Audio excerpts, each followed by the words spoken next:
Bonjour, donc nous avons étudié jusque-là la planète Terre et nous avons vu que cette planète Terre avait des particularités, notamment la présence d'eau, alors d'eau ici à l'état solide, hein, même si c'est pas très intéressant, et aussi la présence d'êtres vivants. Alors même si ici le milieu est hostile, on peut observer là-bas des êtres vivants, les seuls qui s'y plaisent, les sapins. Nous avions vu aussi que l'homme pouvait exploiter des ressources dans cet environnement, et que ces ressources avaient une influence sur les fameux êtres vivants. Vous imaginez bien que si je vais prendre du bois pour me chauffer, la biodiversité dans la forêt qui est là va diminuer. Enfin, en tout cas, les arbres vont disparaître, ça fait déjà une diminution de biodiversité. Alors maintenant, dans le nouveau chapitre, nous allons nous intéresser justement à ces êtres vivants.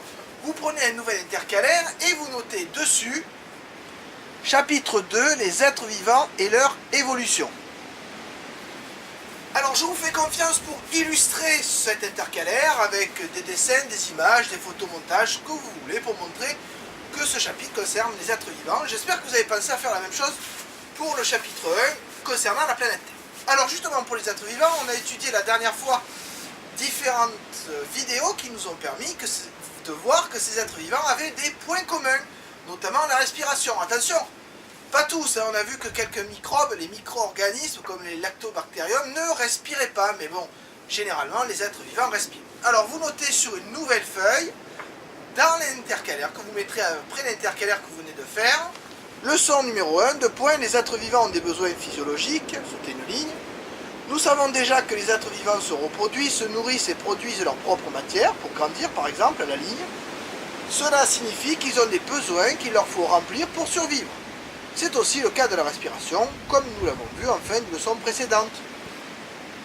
Et oui, souvenez-vous, la respiration, on avait vu que cette respiration était nécessaire, comme pour l'exemple là de la truite, et que cette respiration allait être modulée par les effets de l'exploitation de la gravière. Bon, alors, vous prenez le cours et vous notez à la suite, la majorité, grand 1, la majorité des êtres vivants respirent, sautez une ligne, même si quelques rares êtres vivants, entre parenthèses, comme certains micro-organismes, fermez la parenthèse, ne respirent pas, virgule, la plupart le font, point, sautez une ligne en vert, 1, il existe différents appareils respiratoires, virgule, selon le milieu de respiration.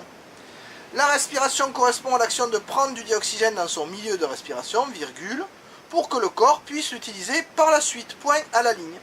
Il existe des organes spécialisés qui permettent la respiration, point. Ces organes sont différents suivant le milieu respiré, point. On peut citer deux points à la ligne tirée, les poumons et les trachées des insectes pour l'air, virgule, à la ligne tirée, les branchies pour l'eau, point. Nous avons vu la dernière fois que la plupart des êtres vivants respiraient, même les végétaux, la vraie hein, puisqu'ils peuvent se noyer. Donc, ce qui va nous intéresser maintenant, c'est de savoir comment ces êtres vivants font pour respirer, et notamment d'observer, de comprendre le fonctionnement des différents appareils respiratoires, le poumon, la branchie, les trachées, etc.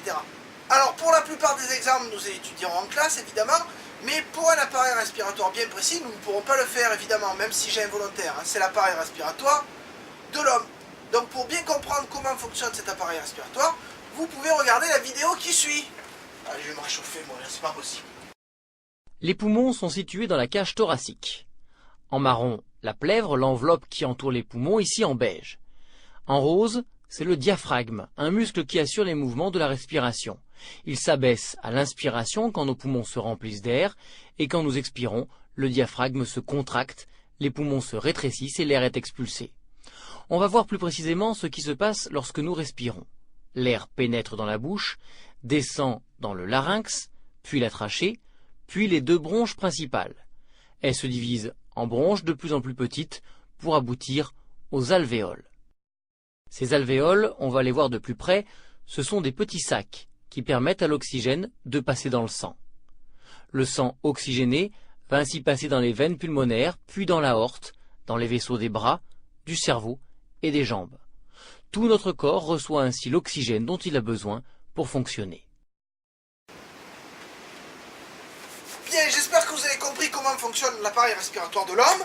Hein, c'est ce que nous ne pourrons pas étudier en classe, par contre on pourra faire les autres.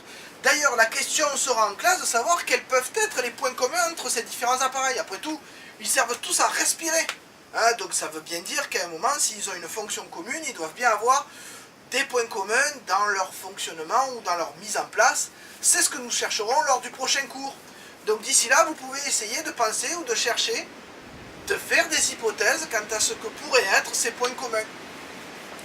Peut-être que j'interrogerai un élève, tiens, en début d'heure, pour savoir ce qu'il a pensé. Allez, sur ce, je vous dis à bientôt, et réchauffez-vous, hein, on sait jamais. Voilà, bon chocolat chaud.